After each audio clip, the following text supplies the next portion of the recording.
Joining BYU Sports Nation right now is Chris Schmidt of Hail Varsity Radio, a host of ESPN 1480 in Lincoln, Nebraska. Welcome to BYU Sports Nation, Chris. Guys, how are you? Thanks for having me. Fantastic. I know this is a loaded first question, but for those that don't understand the passion and the pageantry that go into college football in Lincoln, Nebraska, how do you sum up what a game day experience is like at Lincoln Memorial Stadium? Memorial Stadium is Nebraska's third largest city, bar none, period. Omaha, Lincoln, the rest of the state, everyone finds their way down to 10th and Vine, and it's 90,000 strong since 1962. Not 90,000, but the sellout streak is 50 years and counting. It is what Nebraska fans wrap their arms around, and it's part of their family. Chris, how concerned are the Nebraska fans, the program, with the news of 5 different Nebraska Cornhuskers being suspended for the opening game against BYU? The Nebraska fan base is very, very concerned about it. Nobody knows who the players that are suspended are. That'll come out eventually with Coach Riley. The fan base is one thing. The coaching staff and the team in general, they'll figure it out. And it's not uncommon with different programs around the country. You're going to have a suspension or 2, 5 in Nebraska's case to start the year, and you make adjustments. They know who is suspended, so they'll plan accordingly and have a contingency.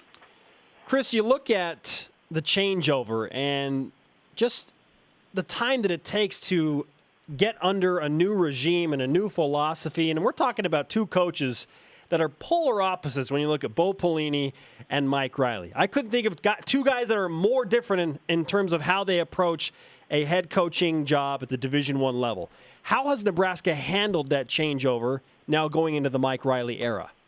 The transition's always going to be a feel-out process, and when you talk about the difference, the old movie Twins with DeVito and Schwarzenegger kind of comes to mind when it comes to personality.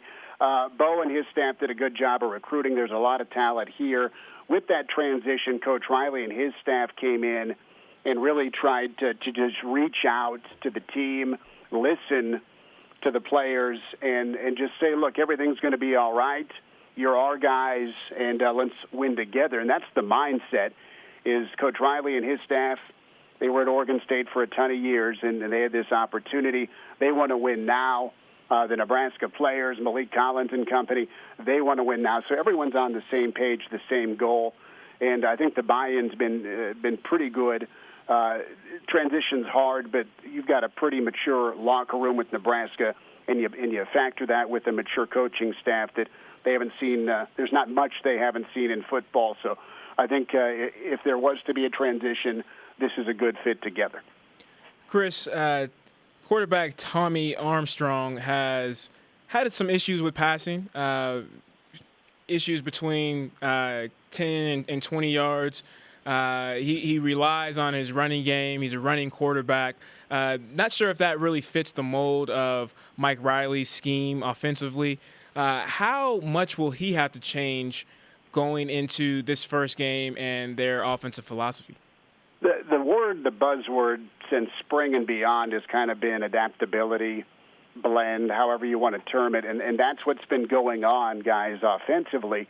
And I think the decision's been made to let Tommy do his thing. If Tommy's going to win games, move the chains, be a difference maker, be elusive with his legs, go for it. And that's something that is not going to be ruled out.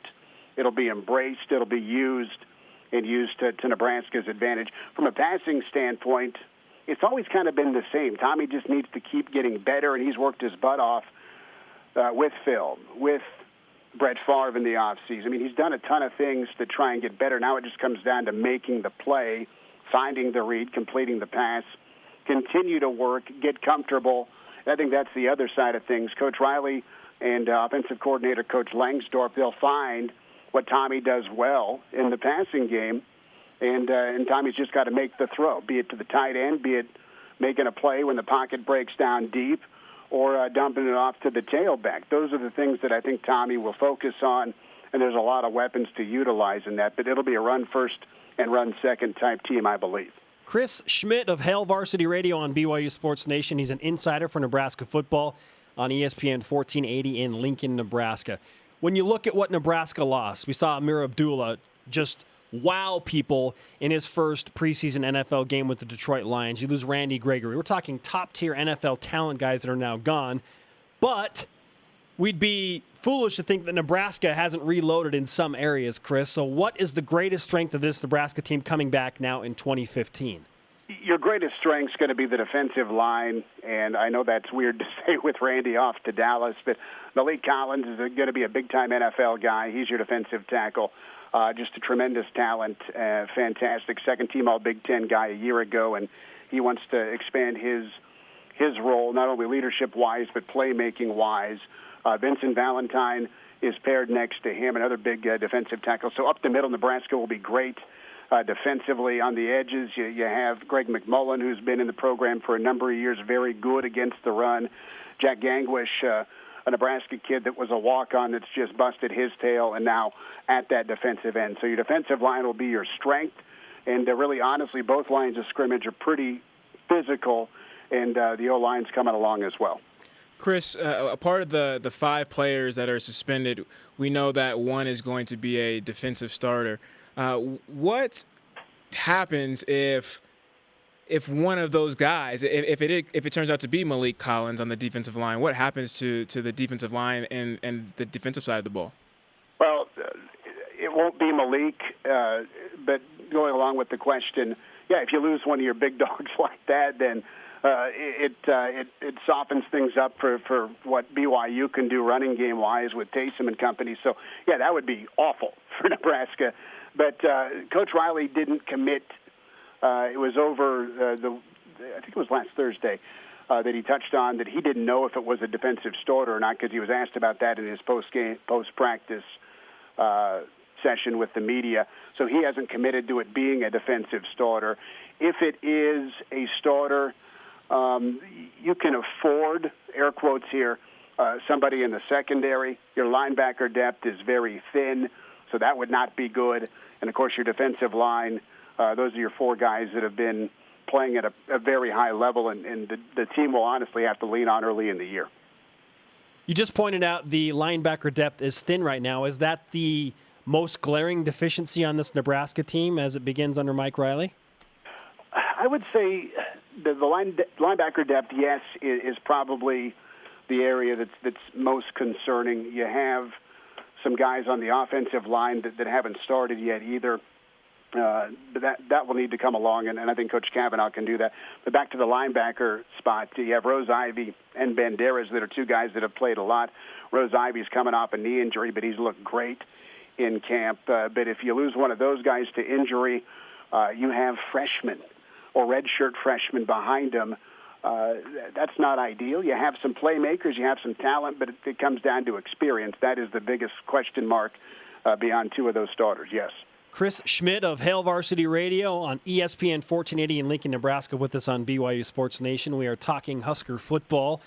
I saw a poll on Nebraska's SB Nation site recently that had BYU as a 63% favorite to win in Lincoln. I couldn't believe it. I was like, no, okay, is this like a trolling effort by the Nebraska fans that they want BYU to feel overconfident? But how accurate is that assessment in over 2,000 votes that BYU is a favorite? I mean, how does the fan base really feel about this game? Frightened, okay? They are frightened about BYU. When you have transition, when you have new coaches, and you have an opener, BYU's been a giant killer to open up the season. You rocked Texas not long ago. You beat up Sam Bradford. You don't want to open with BYU. Nebraska is, and they'll get better for it. That said, Nebraska fans are very, very nervous about the contest just because of your quarterback. BYU is known for extremely physical play on the line of scrimmage, and a number of your kids are way more mature than your average college student, not just age, but physically. And that's the issue coming in, and BYU's got a history. Coach Mendenhall's done a great job. It's not an easy opener. Nebraska hasn't lost an opener in nearly 30 years. That was to Florida State. So there's another streak going. It's a game everyone's excited for, and if Nebraska can win, I think it's a great springboard for the rest of the season confidence-wise, because you're going to play, and if you win, you beat a really good football team. If you lose it, Where's your confidence go? How bad do you get beat up physically? It's really kind of a watermark game, honestly, for 2015. A lot will be determined based on how things go against BYU. Chris, I've heard all sorts of predictions for this Nebraska team and their record. 10-2, I think I saw the best one. I saw an 8-5 prediction, kind of just all over the place. But what are the actual expectations for this Nebraska team this year? Is it double-digit wins, Big Ten championship, a bowl game? Minimum, just making it to a bowl game? Minimum is bowl game. Minimum is in contention for the Big Ten West. And minimum is probably around that 8 or 9 win total. You've had 9 wins the last 7 seasons. The thing about the wins, though, is people remember the losses more than they do the wins because a lot of them have been in blowout fashion. And that's one thing. If Nebraska goes 8-5, 9-4, whatever the case may be, but you lose those games by a touchdown, a field goal, you don't get embarrassed. I think Nebraska fans are okay with that. They don't want to lose ever. But if you go down to the 12th round, so to speak, and you lose by a field goal, last second drive, field goal, loser type thing, then you can hold your head high up and go, okay, you gave it everything and you just got beat that day by a better team. Getting rocked by Melvin Gordon for 408 and 3/4 of work when you're up 2 touchdowns, that's what drives Nebraska fans nuts. Be consistent, look like you know what you're doing, and play good, clean football. Don't get blown out. Don't get embarrassed. And that's what's sticking in Nebraska fans' craw is the embarrassing blowout losses. Chris, we really enjoyed the insight into Nebraska football. We know you're a busy man as you prepare now less than 3 weeks away from the opener, BYU at Nebraska on ABC National. Thanks for the time, man. Guys, take care. Thanks for the call.